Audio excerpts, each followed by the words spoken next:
Talk about, this is from at Ursa's Rage, talk about where you see retro gaming in 10 years, and is there something distinctly collectible about 8/16-bit versus newer? Yes. I feel like there is. Okay, in 10 years, I do, at this point, I've worked in a store that deals with it long enough that, yes, in 10 years there are going to be PS2 collectors, okay? There's probably going to be Xbox collectors. It's going I don't to think exist. to the same extent. No, I don't either. The big thing is, once you hit PS2 and Xbox, so let's use Dreamcast as the capper. Once you hit PS2 and Xbox, video gaming explodes as a mainstream pastime. Sure.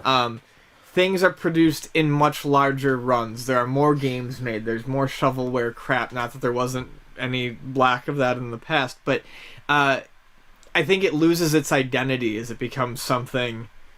As it gets that big. That's like someone who collects laser discs and then being like the person who just collects movies. It's just I don't know. I see it as just different. Because by that point, it's no longer, you're not really involved with quote unquote the history of gaming anymore. Right. There's no, once you get to the PS2 Xbox era, there's not a lot of firsts in gaming by that point. They all started 16-bit, 8-bit and before.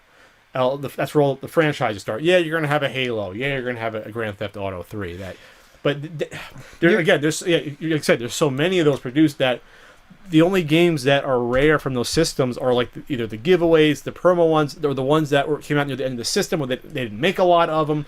Those are really the ones. You do have a handful of very niche titles. Atlas released stuff, for instance, Age Tech stuff, for instance, where it just got small print runs. I see a lot of people, especially as these libraries get larger physically during a system's lifespan, where people aren't going to try to collect everything. They're going to try to collect all of this type of game. Yeah, because I think trying to collect every PS2 game would be annoying.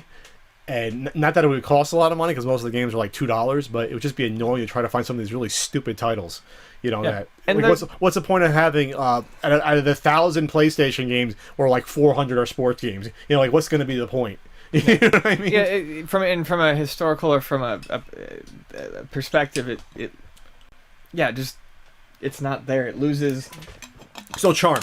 There's no charm. There's less charm in optical media, I think, to begin with as well. I think that's part of it, a little bit. Well, I think that's definitely part of it. You look at a lot of the collectors who don't play, and you ask. I've gotten this response a number of times. You ask collectors who don't play why they collect or why they have them. Oh, they look nice on my shelf. Okay, sure. A DVD copy of Madden 2002 doesn't look nice on your shelf. It looks like something you didn't throw away when you were done with college. There's just DVD cases. Yeah, exactly.